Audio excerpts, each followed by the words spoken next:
how much material do I need to get more money on my scrap? Hey scrappers, so we always want to make more money, right? That's the goal when it comes to scrap. How can we maximize the dollars that we're making, whether it's from a scrapper side or a scrapyard side?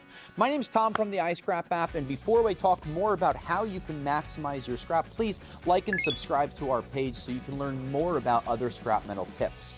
Now, I own a scrapyard. This has been well documented, and a lot of people try to negotiate with me. Well, in front of me, I have a barrel of brass, and this barrel weighed 1,200 pounds. This was an item that we were able to pay the customer 10 to 15 cents a pound over board price because they had enough weight.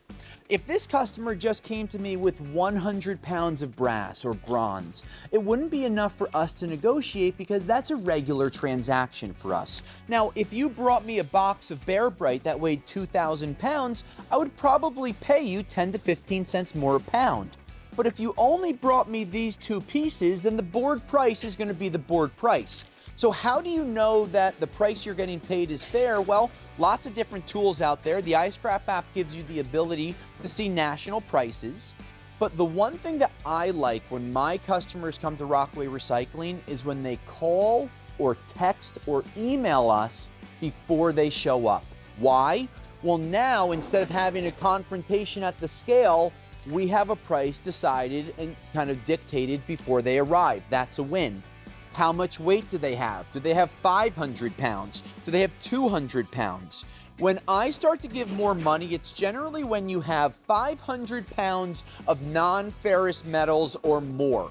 If you have less than that, it's just a regular transaction for a scrapyard. When it comes to steel, I have a 5,000 pound minimum before I start negotiating my price. Because if you're just going to the scrapyard with like 1,000 pounds of steel, again, I'm not discrediting it. You work so hard for that, but that's not going to move my needle because I have overhead, I have trucking, and that's a regular transaction because I sell hundreds of tons of steel at a time in orders, and you would sell 1,000 pounds. So again, I'm just trying to show you economies of scale.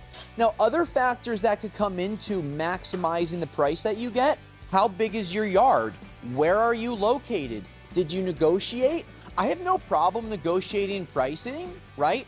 But I'm not going to negotiate it over a few hundred pounds of wire. You do a job, or you saved material, or you have 300 pounds of brass, 300 pounds of number 2, 200 pounds of number 1, 500 pounds of Bear Bright. Now you have a 1,300 to 1,500 pound load of non-ferrous, right?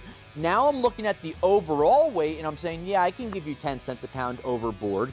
That's an extra 150 bucks. Now you can start to make a few more dollars. Now, other things that go into pricing: market demand. Where are we at globally? Do we have a big supply problem, or do we have an underwhelming amount of scrap that's needed? Those are things that often contribute to where the prices are. Now, you also have local U.S. demand. What's the U.S. market like? Are our markets stronger than the international markets? You know, you've had presidents in the past and the present and the future that have tariffs. How did those affect the metal prices? All of these things go into where the prices are. Trucking transportation costs. Where are fuel prices? Do we have $6 a gallon? Or do we have $3 a gallon? Those are little things that factor in as well. So when you're trying to make the most money from your scrapyard, scrappers, don't waste a scrapyard's time calling up and saying, I have 50 pounds of copper or brass, I'd like more money. Respectfully, we're not going to give it to you. And that's pretty much across the board. 500 pounds of non-ferrous tends to be the line in the sand where we cross over and pay more money, especially when it's a clean product. So if you want to make more money and you want to negotiate higher prices, clean your material by following some of the video tutorials that we've had through our YouTube channel. Call or use the iScrap app to get an indication on price. Now you can weigh your material and don't just show up and negotiate, because if the boss isn't at the scrapyard and the scale manager doesn't have the authority to raise the price, now you're going to butt heads. That's not what you want.